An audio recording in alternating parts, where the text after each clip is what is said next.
All right, ladies and gentlemen, it is that time. It's a Tuesday. We are back for another episode on today's show. The House of Lords has voted to delay Rishi Sunak's Rwanda treaty as the quest to bring those net migration numbers down hits another stumbling block.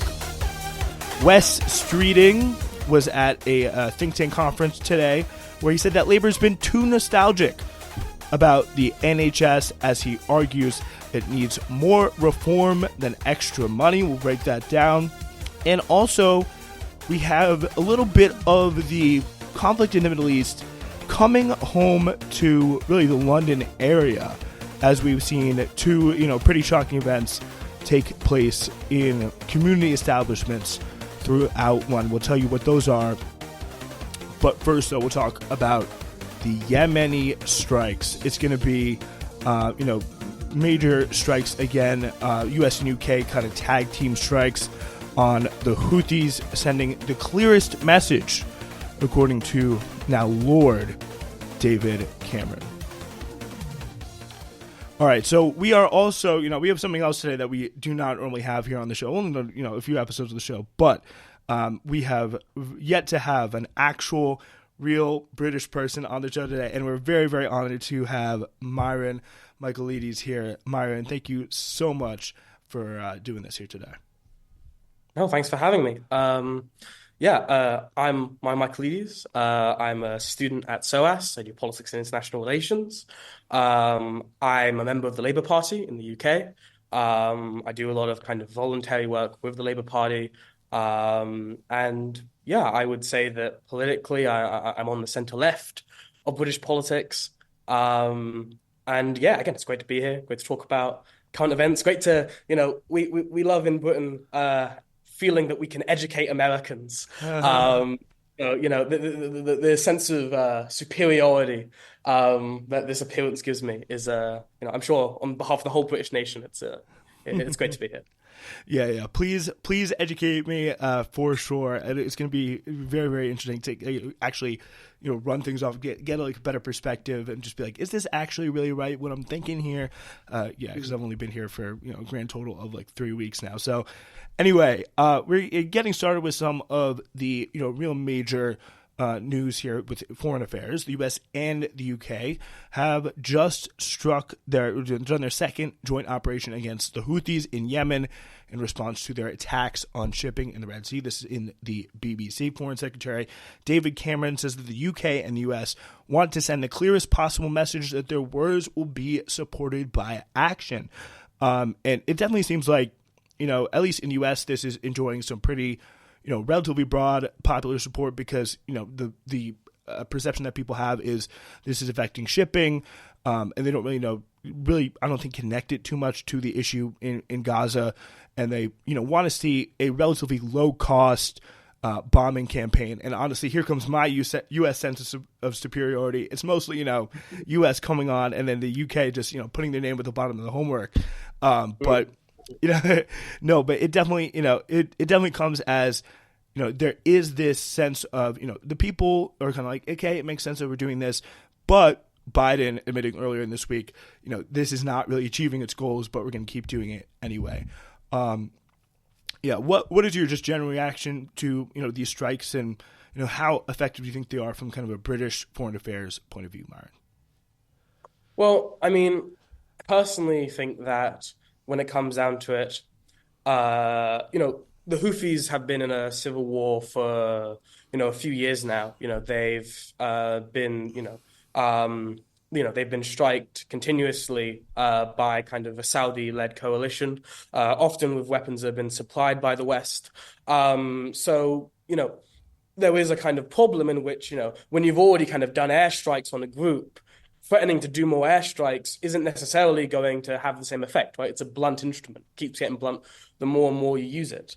I think the main problem for the coalition here is kind of, what else do you do? Right? There has to be some sort of precedent set that kind of, in a place like the Suez Canal where, 15% of, global shipping goes through, that, that can't just, be allowed unabated. I think that, whether or not diplomacy, I mean, would work. I mean, it seems like, the Houthis, while they're saying that they're targeting specifically Israeli ships, the fact that, most ships are owned by a different company, have, crew of a different company, makes that very hard to determine. And so it seems like kind of, whatever kind of diplomatic kind of agreement is made when it comes to Israel, they probably will keep kind of holding up and keeping that leverage. Um, and so I think that kind of, I think that the coalition is backed into a corner here. I think that tactically they probably are succeeding in kind of limiting their offensive capabilities. But again, it's not just about tactics and the short term; it's about the long term strategic. And I think that the coalition really does actually have to have a long term plan of okay, we take out these weapons, ammunitions, that's great, but how are we in the long term going to actually get these shipping routes open? Because, it's an incredibly important year. It's an election year, both in the UK and in the US. We know that, for example, both in the US and the UK, the cost of living and inflation is a big issue among voters. Both the UK and the US are going to want to get prices down and also, protect their civilians, a lot of whom are on these ships, and stop, a kind of major escalation in the conflict that could, again, threaten, US and American interests and citizens who are in the region. Yeah, it really is kind of a tough situation for people, if you US and UK trying to claim themselves to be, the major superpowers. Of course, US kind of being supported by, they also want to claim that they have support. They're not just coming in doing this big police action. It's like, oh, look, we have the UK, we have like Bahrain kind of, signing their support. It was very weird. There was like, it was the US and UK strikes with support from, and then just, a host of, I think it was like Netherlands, Australia, Bahrain. And it was kind of unclear, what they mean there by support. But I also think, even on the lines of just pure basic short-term strategic effect, it seems like Biden even coming out and saying, I don't know if you saw this earlier in the week, that a reporter asked him, are these strikes becoming effect, or are these strikes working? Is the way he said. And I think just to essentially paraphrase it, he was like, are they working? No. Are we going to continue or as in, are they stopping Houthi strikes on the Red Sea? No.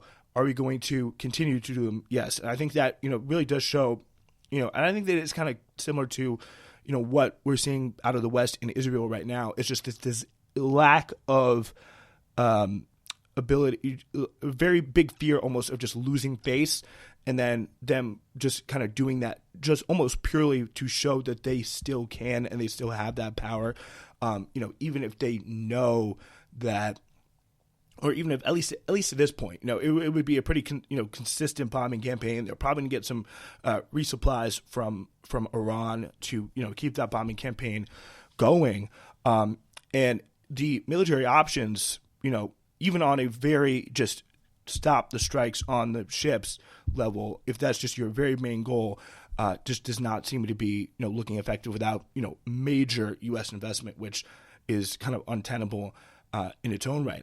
To me, this just really reflects the just kind of almost, I don't want to get too dramatic, say like the kind of declining empire countries just trying to save face, trying to show they can still have that muscle, but it almost feels kind of in a way ineffective, and just kind of like that is almost going on. Well, I mean, I think it's very. I think when you talk about like kind of the nature of like what do they mean by support, because I think often if you look at the headlines, it usually is US, UK, but I mean there is kind of claimed border support. So, for example, Bahrain, the Seychelles, major geopolitical power. The Seychelles has been involved in the kind of Operation kind of Prosperity Guardian, which is the border coalition within the context of these kind of airstrikes. And, most of that stuff is going to be logistical support when it comes, for example, having places to kind of refuel and land, the airplanes that are doing these strikes, or kind of, doing kind of mechanical kind of technician support on kind of the airplanes that are doing these strikes. But you're right, like it is mainly kind of, the US and the UK, partly because, and this is a big problem also, with Ukraine, which is that a lot of European countries simply don't actually have the capacity to actually carry out strikes because they've been, declining their kind of percentage of spending.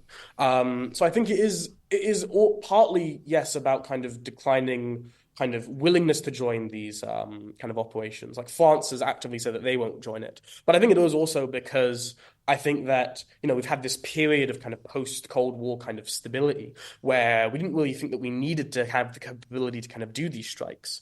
And now we're in a situation where actually, our actual capacity is limited. And I think that also means that our ability to actually use military force to actually get the Houthis to do something is also limited in that same way. And one last thing, I think mentioning Iran is actually really important because, fundamentally, Iran aren't proxies. I wouldn't say proxies, but I would say that they're very much aligned with the Houthis. They're definitely sending the Houthis military aid. And whether Iran either asks the Houthis to stop or whether Iran can get the Houthis to stop. Because again, it is an independent organization that is, pursuing interests that are aligned to Iran, but aren't necessarily, in tandem with each other. Iran could say, stop doing this, and the Houthis could just say no. So I think it is also, the power of kind of Iran and whether this kind of, blockage of international trade starts affecting, outside players like China, because China's recently said that, they want to get involved, not in the US coalition particularly, but in kind of policing probably their own ships in the Strait. I think, again, it really is whether this will draw in more and more people will probably determine how this ends, I would say. Yeah, the response of the other countries kind of outside that Western umbrella is very, very interesting because I think based on what I think I've seen recently, just like some Chinese ships just being their strategy so far is just broadcast, we are not associated with Israel in any way. Please don't bomb us. And so far, that has been successful. And, the question is, Iran, these strikes are, eventually going to start to hit some real, Houthi bases. And we've seen, U.S. also, we lost 2 Marines the other day due to the fact that they tried to intercept a ship that was sending weapons from Iran to Yemen to kind of continue the situation.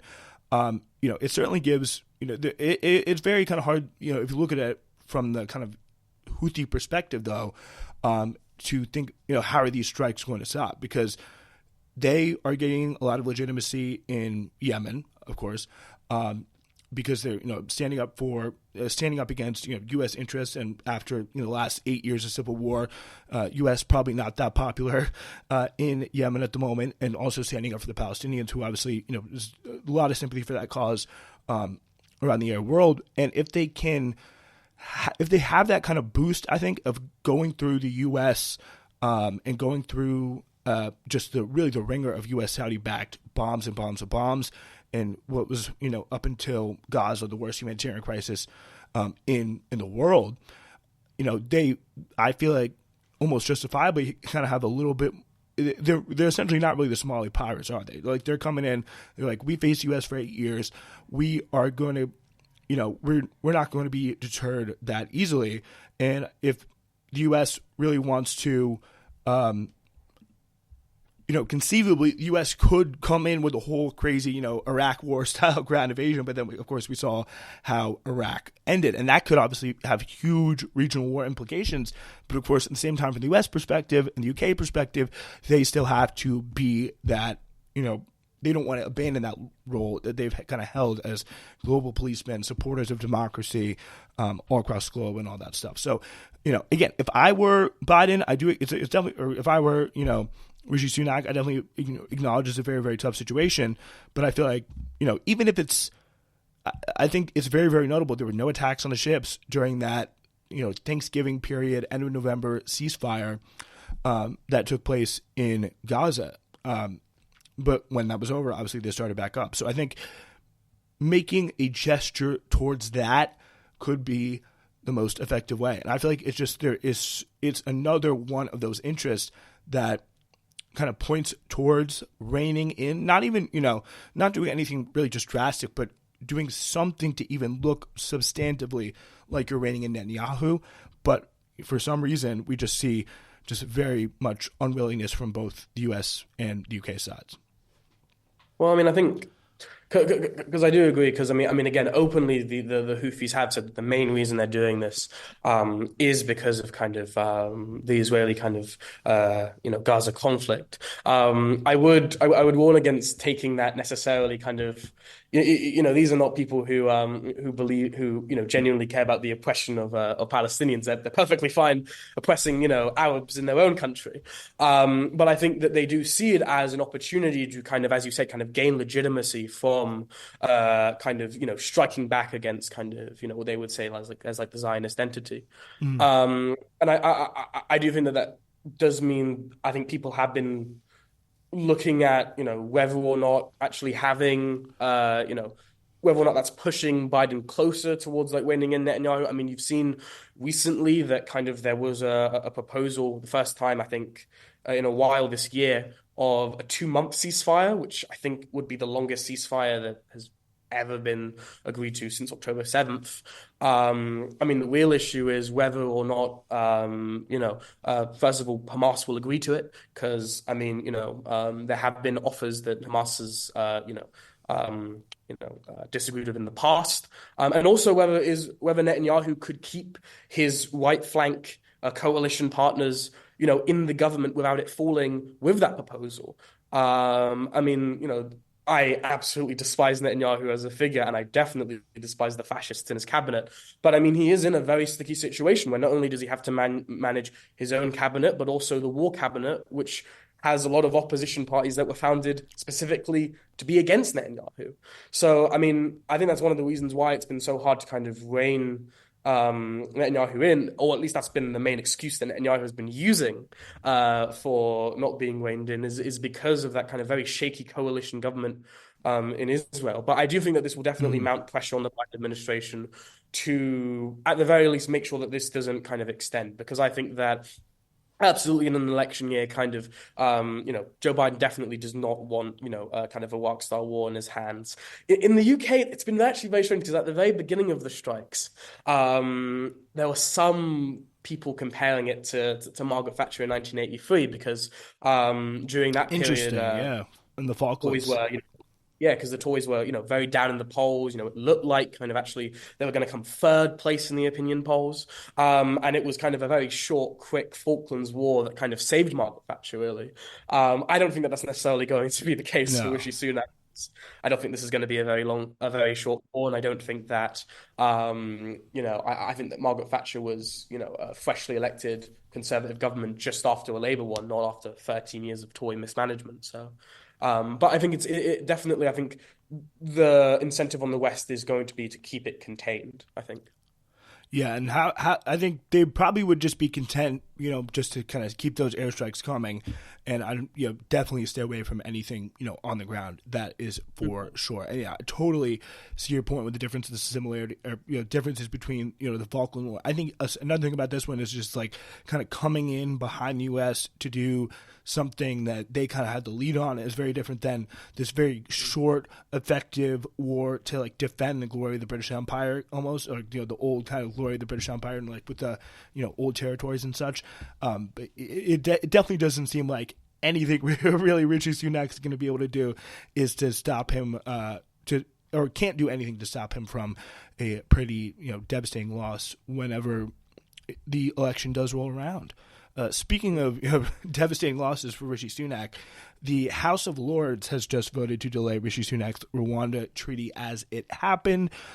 This one is a kind of a deep one. This is a. I think my time in this room is up. I'm going to find another room and we can start. Oh If that's yes, okay. please do, please do. Yeah, so the Rwanda, I guess we do you think it would be fair to call it like kind of like a Rwanda saga here, kind of going back over? I believe it was concocted during the Priti Patel era. Is that correct? Yeah. I mean, I definitely say it is a saga at this point.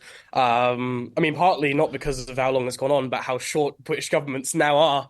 Yeah, I yeah, mean, that is it true. was, I mean, it was originally concocted kind of in the kind of dying days of the Johnson administration. You're right, under kind of Priti Patel, who's the Home Secretary, who at the time everyone thought was the worst Home Secretary that no one could ever get as worse as Priti Patel.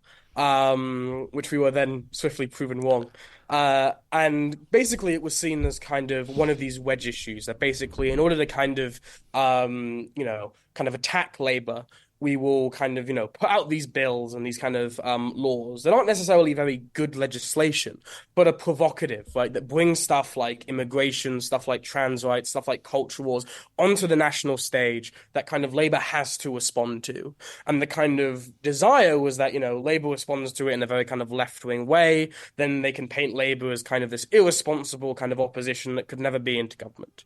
So I think that it's important to look at these legislations not as kind of actual policy, even though, obviously a lot of MPs and a lot of people do see them as very important policy, but rather as kind of, in my opinion, a permanent kind of campaign, kind of press statement, basically. And I think it's because of that kind of, provocative nature of it that it, as legislation, has, not only been seen to not actually solve the problem, but also it, got, turfed out of the Supreme Court, got, turfed out of, the European Court of Justice. No, sorry, the European Court of Human Rights. Very important distinction. And now it's been defeated at the House of Lords. Which I mean, House of Lords have had this very strained kind of relationship with kind of the British left, in which kind of the British left kind of hates the House of Lords for being kind of unelected and undemocratic, and even with Labour and I think the Lib Dems have also kind of said that they want to get rid of it. But at the end of the day, at this point, most of the actual legislation, far right legislation that the Tories are putting forward, have been blocked, by the House of Lords mainly because the Tories don't have a majority there. So, yeah, I think that this is just another example of just how, you know, completely kind of inept the Tories have been. I mean, it didn't have to be like this. Rishi Sunak chose to kind of take this up when he became Prime Minister as his flagship policy, as a kind of way of kind of appealing to the kind of right of the Tory party. And, even that's failed because, it was kind of done to keep Suella Braverman on, and now she's gone. So the kind of Rishi Sunak kind of stuck with this policy that, isn't really popular, isn't really going to work. It's kind of associated now with him, and now it's gonna go back to the House of Commons, go back to the House of Lords, and this is not the last time we hear of the Rwanda bill, certainly. Yeah, yeah. I think it's going to be going on for a long time. Essentially, correct me if I'm wrong, but the plan is you send asylum claimants to Rwanda to get processed, and if they get their claim processed, they essentially stay in Rwanda, and if not, they go back to their home country. Is that correct? Yeah, so basically, it's the idea that basically, if you are coming to the UK, um, through a non-legal route. Now, this is very interesting because there Yes, basically the aren't legal any routes. legal. Oh, it's coming back to me. Yes. Yeah, there aren't any legal routes unless you're, I think, from Hong Kong or from Ukraine, basically. So basically, if you aren't a Ukrainian or a Hong Konger coming to the UK, in a way that isn't through like the legal kind of way that is kind of, takes years and years and years, then basically, instead of being taken to the UK, you're being taken to Rwanda, and as you said, kind of taken back for the processing. The main kind of problem with this policy is hinged on the fact that Rwanda is basically a dictatorship that does not respect human rights as much. And the UK has specific obligations under international and also national law, like the Human Rights Act, to basically treat people according to their rights. And that's one of the reasons why it hasn't worked through the courts, is because, you're taking, potentially people who are fleeing countries that persecute queer people to a country that persecutes queer people, where there are reports of kind of, policemen beating up gay people for being gay. And Mhm. so, I think it is really just a dysfunctional law. Labour said that kind of they're going to just scrap it. And, rather than it being framed as there being kind of, not being, tough enough on immigration, it actually has just kind of worked in their favor because now they're against an unpopular policy. So in almost all respects, politically, legislatively, when it comes to party management, keeping the Tory party together, it's just completely failed. Um, Yeah, yeah. I do want to delve kind of into those, the last two things, and really kind of why it just failed on every level. Like on the main kind of like Supreme Court level, I believe the EU and the UK like high courts both rejected because of the, as you said, like the unsafety, just the general, just like poor conditions in Rwanda. That's correct, right? Yeah. Yeah, yeah. And then for I think it's also more interesting to get into like the political side because this, from the start was a political bill. We see these all the time. There's fights that, like it's very similar to this in the United States Mm. about kind of putting the culture wars out to just get kind of galvanize the base. Which part of the Tory base would you say this is trying to appeal to, and how does that respond to or correspond to, I guess, to the Conservative Parliamentary Party, and like what are the kind of divides there between the people who are against it, largely because they want it to be even tougher and think it's not being done correctly, and the people who are just kind of like, let's just get this whole thing over with. Mm. I mean, I think that when it comes to the main divides in the public, I think that this bill, I mean, it's aimed at general public sentiment because there has been a lot of more kind of crossing specifically in boats across the kind of channel, which is where the kind of slogan of like "stop the boats" has Mm-hmm. come from. And that particularly affects kind of coastal kind of constituencies. So, for example, the Tories right now hold Dover, the constituency of Dover, where the White Cliffs of Dover are, which is where a lot of kind of migrants are kind of landed on. So they are being like, adversely kind of affected by it. And so it's a very big kind of priority for them. I think the problem is that while a lot of people do care about immigration, they care about it a lot less because the economy is doing much worse. Right now, Yeah. if you talk about most people's issues, it is, maybe two or three, immigration, but it's always, always number one, the economy, and also sometimes number two, the NHS and public services, right? And so I think that it hasn't had that kind of public support boost, partly because of that, and because the Tories haven't shown themselves to be managing the economy as well. And I think parliamentary party wise, I mean, it's supposed to kind of go specifically to kind of people, conservatives who were elected in 2019 under Boris Red Johnson. wall The type people. Red Re- wall kind of people, absolutely. yeah. So kind of, people in kind of more rural areas, kind of places where there used to be, for example, like a coal mine, kind of the British equivalent of like the Rust Belt, basically. Hmm. But again, I mean, the problem with that is that in those areas, the economy is still the main issue there. Um, and, you know, while those right-wing MPs are still there and still care about immigration, there's also a lot of kind of more moderate, what we call one nation Tory MPs who, obviously want like a stronger immigration policy, but kind of just want to get it over with. That this Rwanda thing has gone on for too long. We're having rebellions about it. It's making us look divided in the press. That kind of just want to get it over with. So there really is a divide about kind of people who, are on the right, want to pass it and, want to leave institutions like the European Court of Human Rights, in order to get it passed or want to amend it to make it even tougher, and kind of one nation Tories who just want to get it over with. And those rebellions, to be clear, are coming from people like 30p Lee Anderson up north Mm-hmm. in the Red Wall and Yeah. such, right? Yeah, yeah. Yeah, definitely. Yeah. Who are more kind of like they are more socially conservative and maybe a little bit more kind of populist, which is part of their characteristics politically. Would you say? Yeah. Yeah. So I think it's going to be really really kind of interesting kind of political kind of almost checklist there for people like them who just seem to be almost really completely dead on arrival because of the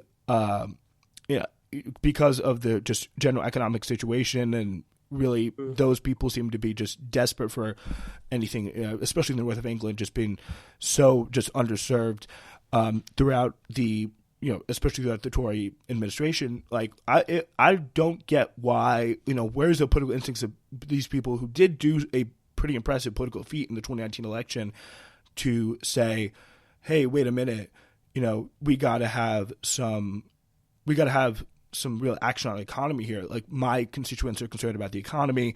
We need change on that. Well, let's focus on that instead of just bringing down these net migration numbers, which could be kind of working us into almost a political trap. Yeah. I mean, I think the problem with that is that kind of like a lot of those people have resigned. I mean, that's the problem that the UK, that Conservatives currently have, which is that because we have a turnover of like, we've had like four prime ministers in the last couple of years, a lot of the kind of people who knew stuff have kind of been turfed out of politics, have resigned, have like, resigned as MPs or have lost their seats to by-elections. And so you kind of have these people who, are literally the bottom of the barrel, who don't have very good political instincts. I mean, Rishi Sunak joined Parliament, I think, in 2015. He's not a very, established kind of MP, right? Let alone a prime minister. And so I think that, I think that's one part of it. I think it's also the thing of even if the economy gets better, because technically, inflation is going down, the rate of it, interest rates aren't going up. I think the problem is Liz Truss, because Hmm. when Liz Truss was elected and crashed the economy, that was the end of 13 years of the Tories having a reputation of the economy might be bad during our time in power, but it won't be because of us. Maybe if Labour were in power and the economy was bad, it's because they're spending too much. But we can fix the economy, right? When Liz Truss crashed the economy, that idea went out the window. So even if the economy gets better, the one thing that Labour will say is that, well, you still crashed the economy. You're just cleaning up the mess that you made.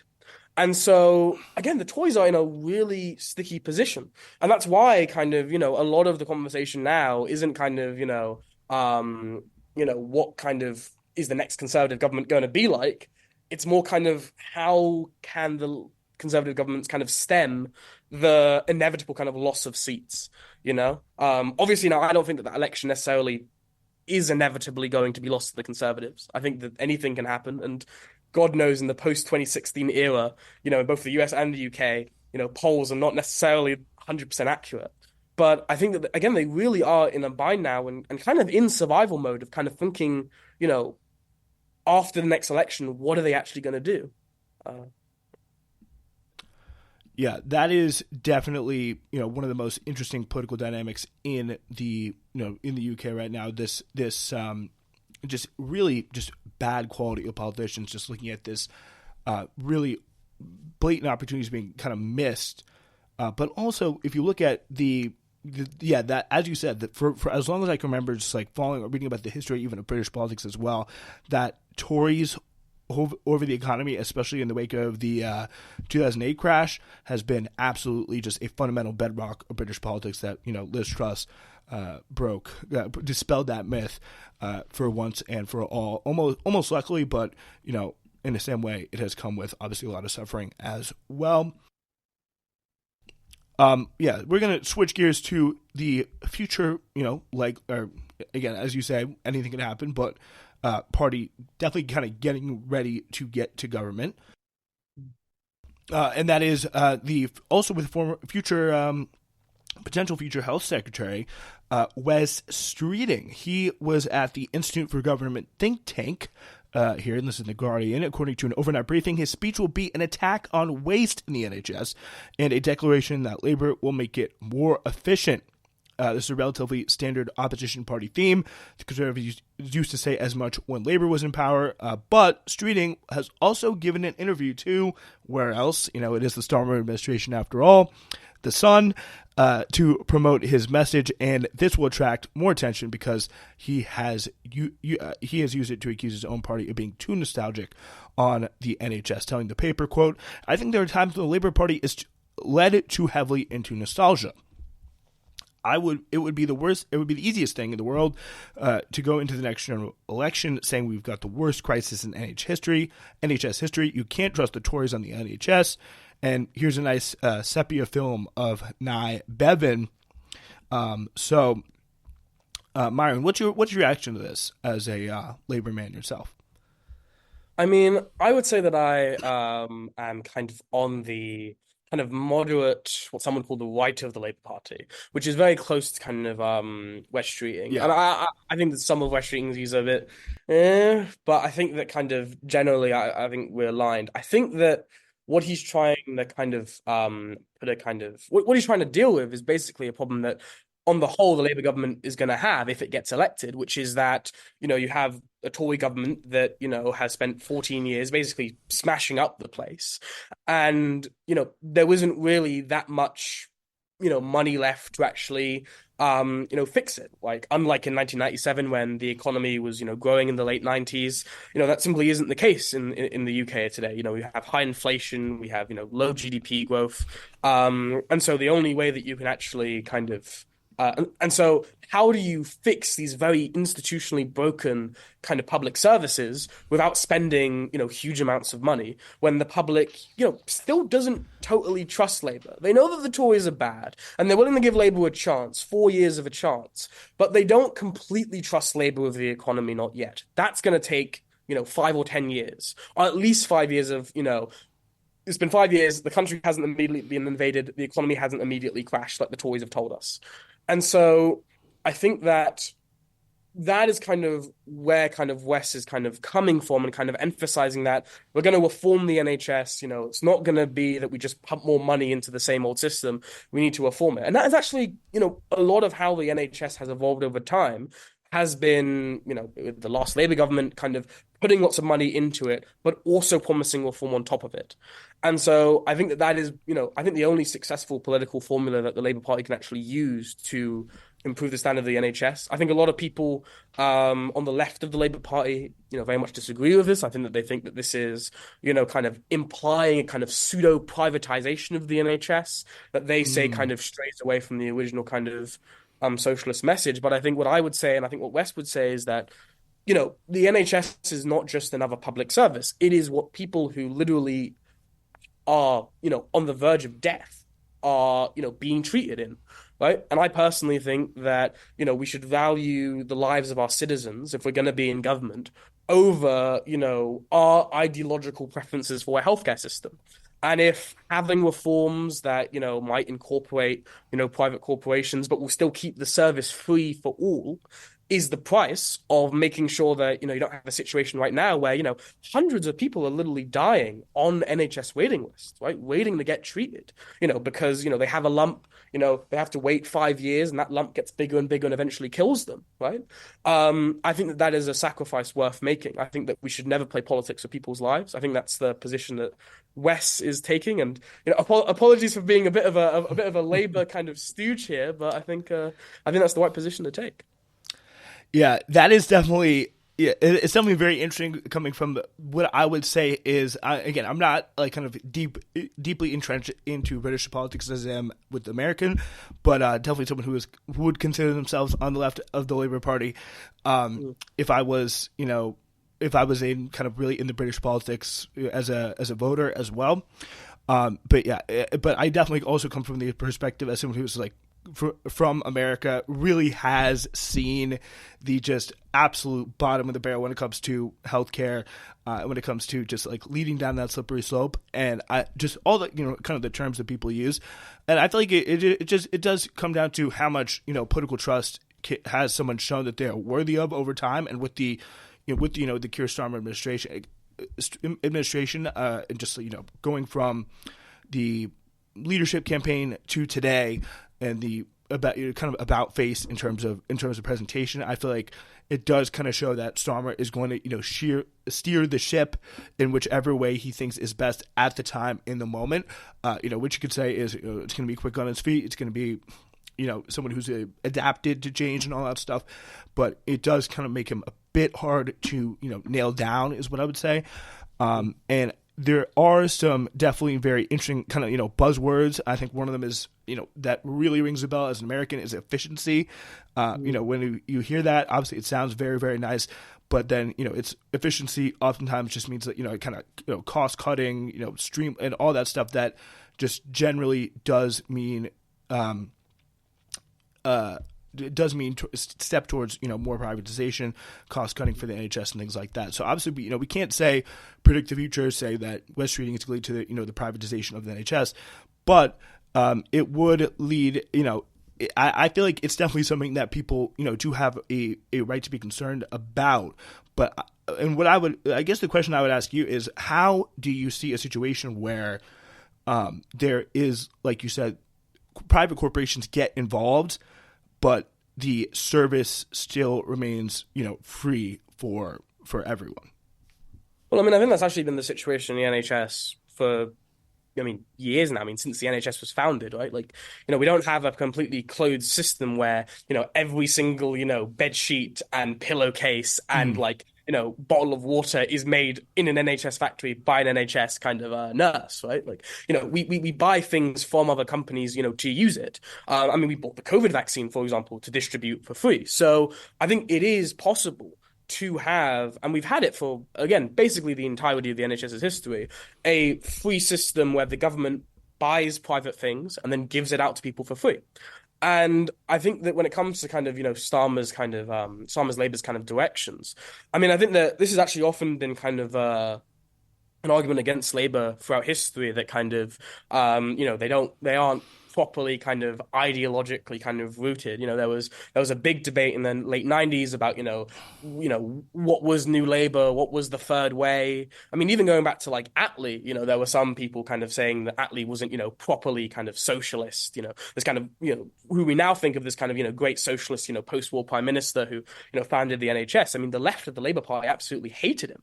I think that what happens usually, though, is that the same way the Tory party in power has moved from kind of the Cameron centrist kind of position to the far right, because at the end of the day, a party reacts to its main core constituencies, which are, in the Tory case, old far-right pensioners. I think the same thing is true for the Labour Party, that historically, a lot of the left-wing achievements that the Labour Party has made were not promised during the election. The NHS, legalizing legalizing homosexuality, the Equal Pay Act, most of the public spending during New Labour, most of the kind of LGBTQ rights stuff during New Labour, weren't promised during elections. But because you had a party in government that had trade unions mainly funding it, that had a lot of left-wing activists like me who kind of it relied on to kind of campaign, the kind of Overton window slowly shifted to the left. And I think that the same thing is probably going to happen with this party. I think that what happens is that you campaign in a way that is centrist and kind of moderate, that kind of gets people on side, and then when you're in power, you do very radical things. I mean, it's very much. I actually was at Labour conference last year, and I had a speech where Ed Miliband, who is former Labour leader and current Labour Environment Shadow Secretary, was talking about, and he was talking actually comparing it with Biden in the sense that Biden kind of ran on this kind of Sleepy Joe, nothing will fundamentally change kind of centrist position, and then passed the Inflation Reduction Act and the infrastructure bill and all these kind of very big statist policies, and I think that we're going to see the same with Labour. I think that people are going to look back on this period where people are saying Labour isn't being radical enough and be absolutely have that be out of kilter with the actual progressive achievements that Labour eventually I think will input. Yeah, again, that's obviously the tough thing. It's like, how much political trust will you have in Keir Starmer? And yeah, and I think there's it's very, very interesting to see, but because you got at the same time you got like the NHS and you got the the amount of service that they're going to offer. I feel like just the comfort of just having a system that and just really I've seen like looking at the graphs of just like wait times and how they just so precipitously spike up. In what was it 2010, and they kind of dropped down in 1997, when it's just like there is such a political choice to have this funding for this this healthcare system. And it's definitely it's not going to be the most easy economic times, although the UK does with their currency, with their the confidence in their in the pound, although have a little bit more of I think like breathing room than most other countries, although not as much breathing room as like the US or something like that with what Biden able to do. And again, the real impact of the the infrastructure bill, which I think was like is blown here. I think it's interesting to see how it's talked about by labor figures versus how it's talked about in the U.S. because it was kind of talked about. It was like it's something that needed to happen, but wasn't the most crazy thing. Of course, Biden's going to tout it as its biggest thing ever. But in terms of like a really kind of like transformative piece of legislation, I think most people in America just see it as something that's like he did it. It's not. It's a good thing. Could have been done a little bit better, but it again not anything too groundbreaking, but is going to be very interesting to see again as well how the activists that as you mentioned yourself are going to be able to exercise power over somebody who has really both Wes Streeting and Keir Starmer, who have seemed much more comfortable at think tank conferences and meetings with business leaders, getting them back on side and things like that after Corbyn, as opposed to activists who I think it's fair to say he has not had the best time with in his short tenure. So I think it's definitely going to be a very interesting battle in a prospective Labour administration or Labour government.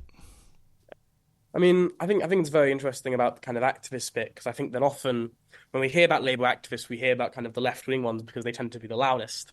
I think that a lot of people, underestimate how much of the Labour rank and file actually are very supportive of Starmer. I mean, I think people forget that, if you look at it from the top three kind of vote share when it came to the Labour leadership contest, of the size of their majority, it was, I think, Tony Blair, Jeremy Corbyn, and Keir Starmer, right? So there's actually, I think, the general sense in the Labour Party when it comes to activists, I think, is general support because we want to get into government.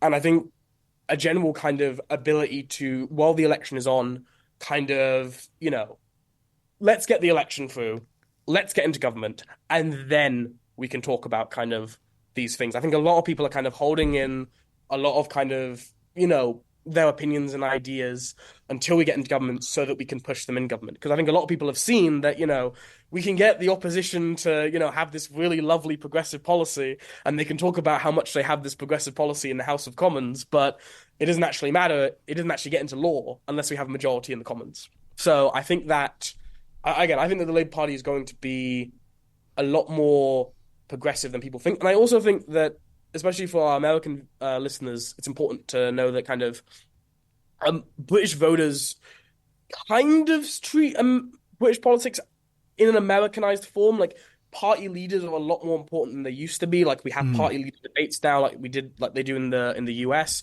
That's a very recent thing that only happened in 2010, the first time. Wow. But still, a lot of people are very party-based. They don't see it as kind of electing a president. We already have a figurehead in terms of a monarch, so we don't see it in terms of electing a figurehead. We see it in terms of electing kind of a party, right? And you'll go to people's houses and knock on doors, which is what I do as an organizer and as an activist. And people will say, "I'll always vote Labour. I've always voted Labour. No matter who's in charge, I will vote Labour." And so I think that there's a lot more kind of focus on the party and what the party does, because as we've seen with the Tories, prime ministers and leaders come and go, but they all serve at the behest of the party. Unlike in, for example, definitely in the Republican Party, if the Republican Party doesn't like Donald Trump, apart from, primaries, they can't just behind closed doors kick him out. Like, for example, the Conservative or the Labour Party can with their leader. So I think that we're going to be a lot more progressive when we get into power, but I also think that kind of that's mainly because we aren't really a political system based on people as much as we are on kind of party institutions. And I think those institutions are what determine kind of what policies get passed a lot more than kind of this figure or that figure, I would say. Yeah, that is very interesting, because both the kind of the party structure where you actually pay money into a party to get a vote on, the decision, and the fact that the party act like in America, it's like you can really have, I'd say, more of a voice in who the nominee is, but once that nominee is selected, they don't really need you. There's like Joe Biden could not really, and I think his conduct in Gaza is really kind of showing it right now, but does not really care that much about the Democratic base, kind of assuming, you'll come around for me. And you don't really need that much of people out knocking on doors, campaigning, canvassing, all that stuff. But when it comes to the UK, just given how local it is, every 650 constituencies really do count. You need people out there and people like yourself to commit to knocking on those doors. And if you don't have them, if you have just no one there to canvass, you're going to be in a fair bit of trouble, no matter what. So you need to at least be in some ways a bit more responsive to activists, which is definitely interesting to see how that pressure will manifest. We're going to get out to our last story, or last kind of 1-2 punch of stories of the day. This is I'd say they're kind of similar, but they're also kind of different here. We had a UK charity. This is in Hendon. It was is honoring. I don't know exactly the name of the charity. is the Boys Clubhouse, which is support Jewish teenagers and young men in crisis by providing temporary shelter. Seems like a very nice place to be. Also has an Israeli outpost for service users who's emigrated recently to the country, and does seem like it does some pretty good stuff for young people. They invited, however, on the 4th of January, or actually a little bit after the 4th of January, Levi Simon, who is a dual Israeli-British national who was filmed rummaging through these quote-unquote terrorist houses, just normal Gazan people, no evidence of any kind of Hamas activity there. And he said he, quote, discovered 2 or 3 drawers stuffed with some of the most exotic lingerie that you can imagine. So essentially just being incredibly creepy and weird with the civilian houses of Gazan women and looking through their, underwear. Just really weird stuff. And then on the other hand, we have a school where there was a member of the Iranian government, Iranian Revolutionary Guard, making a speech to a school in London, which, seems to be very, very interesting as well. I'm going to pull up the details on that one in a second and give you, more kind of context on that. But I think, first, very, very interesting to see how this, and it was actually, I think, protested by a pro-Palestinian group and, later shut down. But, very interesting to see how this person who really did kind of go viral, like, did they not know about this person ahead of time? Just very interesting to see how these conflicts can just both affect people at home and abroad as well. I mean, I think it's very interesting, Spencer, because the UK is a very diverse country, and we have lots of kind of people, especially. It's a very interesting kind of development because, I think that actually there's been a kind of long debate about kind of people kind of coming, who are UK citizens coming back from conflicts and whether or not they should be let in. So, for example, famously, in like the kind of mid to late 2010s, the ISIS bride or whatever it was. Yes, yeah. You had Mohammed Begum, I think, who joined ISIS, then wanted to come back. I think they eventually kind of said that there was a big debate about whether or not she should stay or whether or not she should be whether she should stay out or whether she should be let back in, because she was technically still a British citizenship, but she had like actively been a member of ISIS, and so I think that kind of it is a very kind of interesting question. I think that that kind of center definitely should have done their homework, but I think that kind of it is a kind of greater symptom of that kind of like this conflict, especially because we have a large kind of Jewish and Arab communities and Muslim communities, especially London, is kind of it's definitely, I think, one of the most kind of it's definitely been one of the most kind of explosive kind of culture wars that I've seen, particularly like in London, because you basically had 2 parallel protest movements. One on the Palestinian side that draws, I think at the highest was 1.5 million, but you've also had protests, for the Israelis and for releasing the hostages.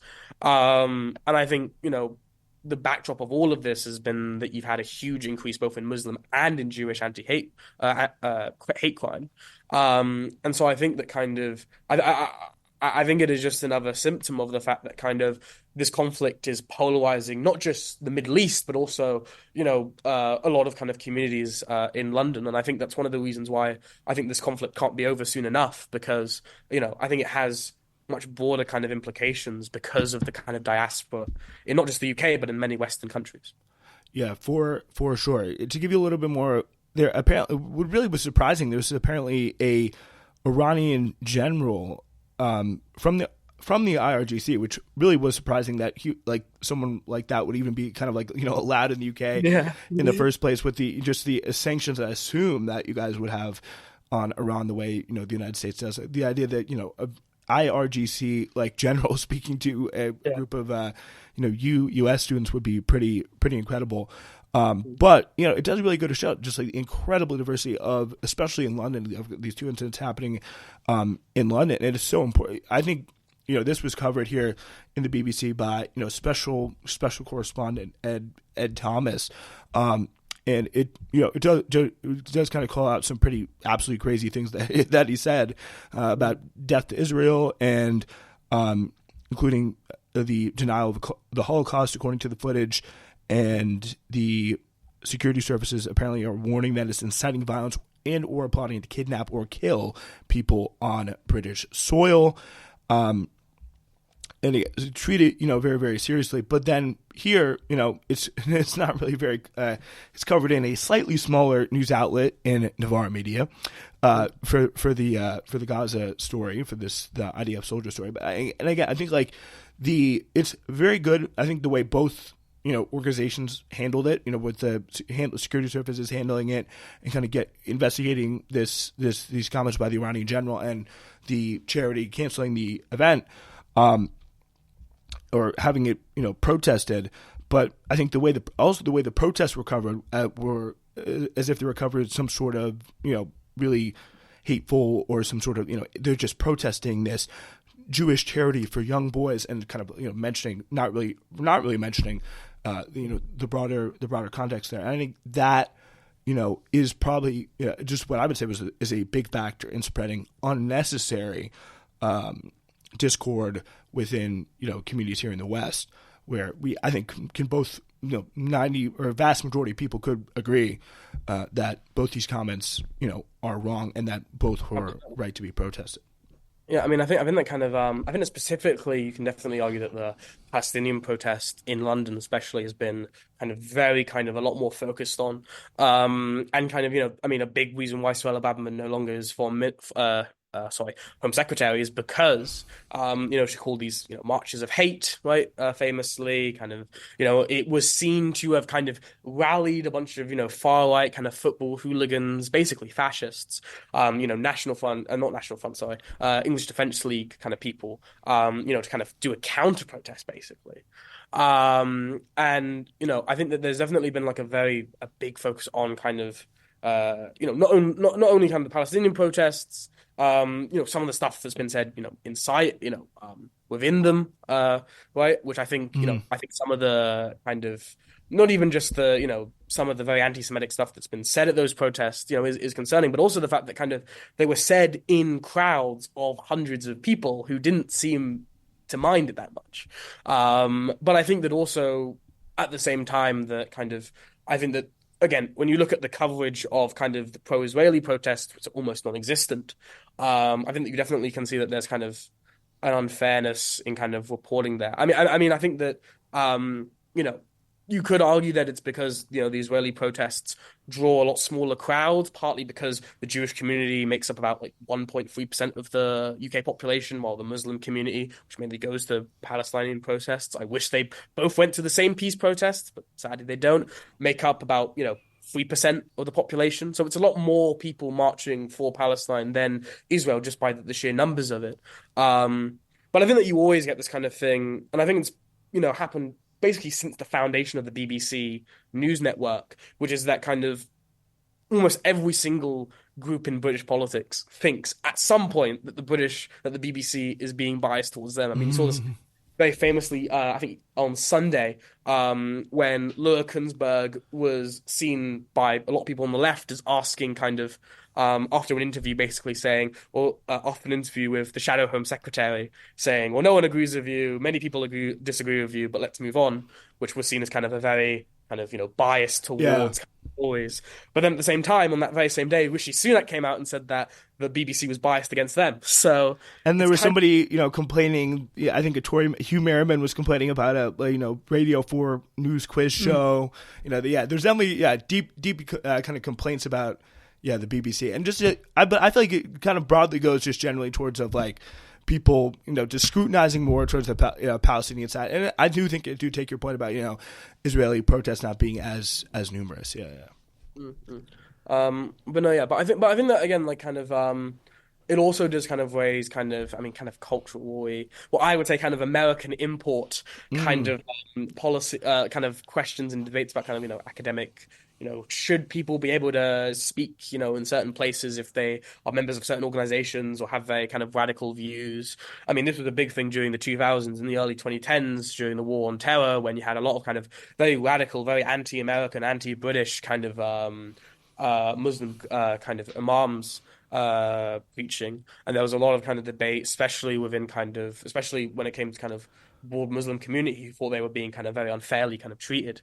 So I think that this is kind of, I think that the kind of both the Iranian general and the kind of Israeli soldier are kind of parts of a kind of broader kind of debate that kind of, in my opinion, is the result of Britain having very large diasporas that are feel very passionately about conflicts around the world. And I think it's one of the reasons why, when people say foreign policy doesn't matter, I mean, absolutely don't believe them, right? Yeah. Yeah, that is definitely a note of agreement that we can for sure end on.